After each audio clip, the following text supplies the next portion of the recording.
Good morning students. बच्चों, मैं आपको साइंस में चैप्टर 2 रीड करा रही थी और चैप्टर 2 का नेम है न्यूट्रिशन इन एनिमल्स। ठीक है, तो इससे प्रीवियस क्लास में मैंने आपको टंग के बारे में बताया था, है ना। तो हमने और टीथ के बारे में भी पढ़ा था, माउथ और बक्कल कैविटी के बारे में पढ़ा था। ठीक है, अब हम आगे पढ़ते हैं बच्चों। Sweets and tooth decay. Sweets मतलब मिठाइयाँ एंड टूथ डिके मतलब क्या होता है कि हमारे दांत क्या होते हैं, सड़ जाते हैं, कीड़े लग जाते हैं कभी कभी। देखिए, normally bacteria are present in our mouth but they are not harmful to us. Normally क्या होता है, हमारे मुंह के अंदर बैक्टीरिया होते हैं, लेकिन वो जो बैक्टीरिया होते हैं वो हमारे लिए हार्मफुल नहीं होते हैं, हमारे लिए हानिकारक नहीं होते हैं। However, if we do not clean our teeth and mouth after eating, many harmful bacteria also begin to live and grow in it. However, हालांकि if we do not clean our teeth, अगर हम अपने दांत साफ नहीं करते हैं या फिर अपने मुंह को साफ नहीं करते हैं, कब? खाना खाने के बाद। तो क्या होता है, जब हमने खाना खाया तो हमारा खाना भी फंसा हुआ है उसमें, और जब हमने खाना खाया तो खाना फंसा हुआ है, और अगर हम टीथ नहीं करेंगे तो क्या होगा, कई हार्मफुल बैक्टीरिया वहीं रहने लगेंगे और क्या होंगे, वहीं पर धीरे धीरे बड़े होने लगेंगे। These bacteria break down the sugars present from the leftover food and release acids. तो ये क्या करती है, हमने खाना खाया तो जो खाना है वो हमारा स्टार्च है, तो वो किस में चेंज हो गया, शुगर में, सलाइवा की वजह से। तो ये क्या करती है, शुगर को, जो बैक्टीरिया होते हैं ये क्या करते हैं, शुगर को ब्रेक डाउन कर देते हैं, तोड़ देते हैं, और क्या करते हैं, एसिड रिलीज करते हैं। एसिड होता है, जलनशील पदार्थ होते हैं ये, एसिड होते हैं ये। तो एसिड होता है तो हमारे मुंह में क्या होता है, एसिड रिलीज कर देते हैं, ये छोड़ देते हैं। The acids gradually damage the teeth, और जो एसिड है वो क्या होते हैं, हमारे टीथ को क्या करने लगते हैं, डैमेज करने लगते हैं, नुकसान पहुंचाने लगते हैं, ख़राब करने लगते हैं। This is called tooth decay, और इसे ही कहते हैं टूथ डिके, दांतों का खराब होना। If it is not treated in time, अगर हमने इसे समय पर इसका ट्रीटमेंट नहीं करवाया सही से, इट कॉजेज सीवियर टूथ एक and in extreme cases results in tooth loss. तो क्या हो सकता है, हमारे दांत खराब हो सकते हैं और दांतों में कीड़े लग सकते हैं, और क्या हो सकता है, कभी कभी हमारे दांत भी गिर जाते हैं, खराब हो जाते हैं, तो खराब होने की वजह से वो टूट जाते हैं। Chocolates, sweets, soft drinks and other sugar products are the major culprits of the tooth decay. जो चॉकलेट्स हैं, स्वीट्स हैं, या फिर सॉफ्ट ड्रिंक्स हैं, या जो और दूसरे शुगर प्रोडक्ट्स हैं, जो चीनी से बने हुए हैं शुगर प्रोडक्ट्स हैं, तो वो क्या करते हैं, ये सबसे बड़े कल्प्रेट है किसके, टूथ डिके के। मतलब इनकी वजह से ही ज़्यादा दांत खराब होते हैं। अगर हम चॉकलेट ज़्यादा खाएंगे तो हमारे दांतों में मीठापन रहेगा, और मीठापन रहने की वजह से वो क्या होंगे, एसिड रिलीज़ करेंगे बैक्टीरिया, और एसिड रिलीज़ करने से हमारे दांत क्या होंगे, खराब हो जाएंगे। और इसलिए आप लोगों से कहा जाता है कि चॉकलेट्स कम खाया करो, टॉफ़ीज़ कम खाया करो, मिठाइयाँ कम खाया करो, या खाने के बाद अच्छे से अपने माउथ को रिंस किया करो और अपने टीथ को ब्रश करा करो अच्छे से। Therefore, one should clean the teeth with a brush और दातुन and dental floss। देखिए, तो इसलिए कहा जाता है कि हमें अपने दांतों को ब्रश से साफ़ करना चाहिए, दातुन से साफ़ करना चाहिए, या फिर डेंटल फ्लॉस। डेंटल फ्लॉस क्या होता है, एक बहुत मजबूत सा, एक विशेष प्रकार का एक मजबूत धागा होता है, जिससे क्या करता है, जिससे क्या किया जाता है, दोनों दांतों के बीच में उसको मूव कराया जाता है। मूव कराने से क्या होता है, जो खाना फंसा हुआ होता है वो बाहर निकल आता है।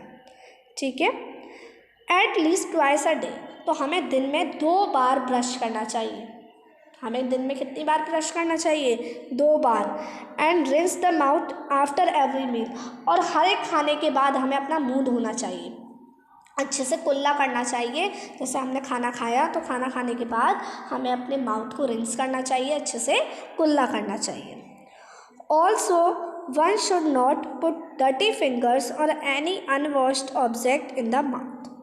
और ये भी है कि हमें अपने मुंह में कोई भी अपनी गंदी फिंगर नहीं डालनी चाहिए। जैसे बहुत गंदी फिंगर हमारी गंदी हो रही है फिंगर, और हमने क्या किया, उसे मुंह में डाल दिया, या फिर कोई भी अनवॉश्ड सब ऑब्जेक्ट है, बिना धुला हुआ कोई भी ऑब्जेक्ट है, उसे हमने मुंह में डाल दिया, तो इस तरीके की हरकतें हमें नहीं करनी चाहिए।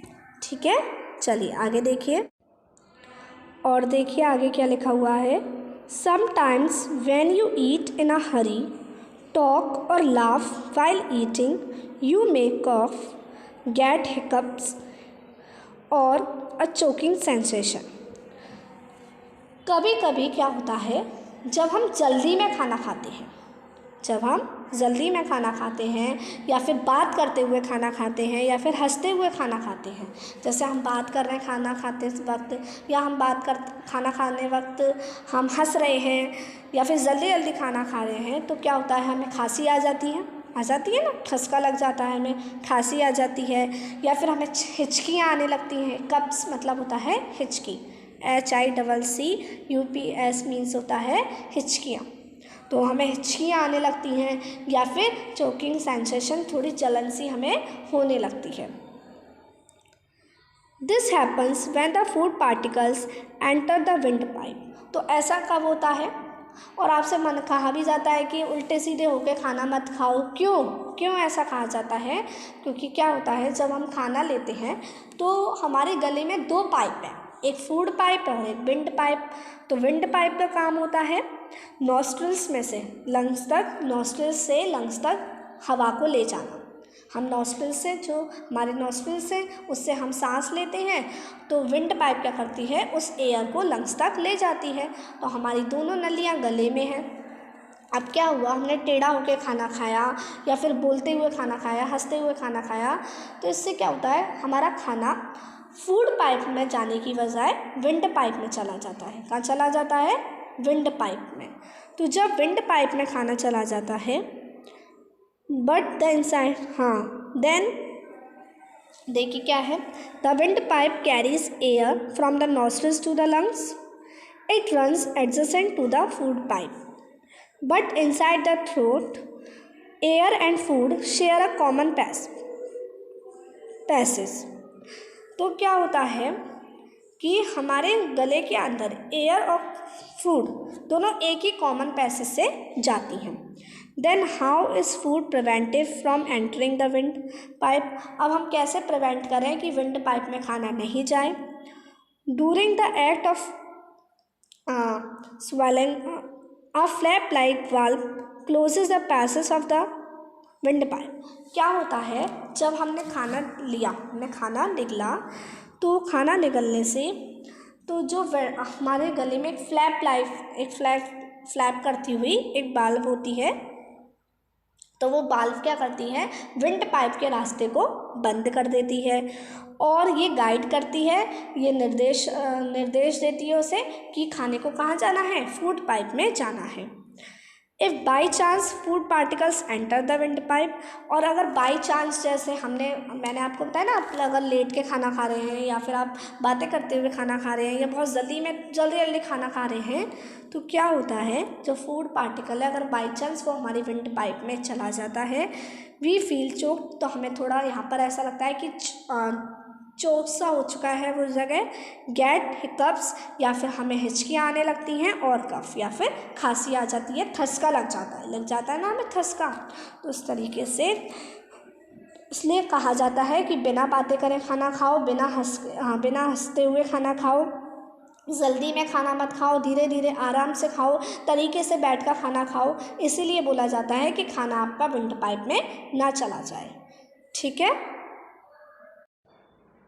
अब देखिए नेक्स्ट टॉपिक है द फूड पाइप ईसोफेगस।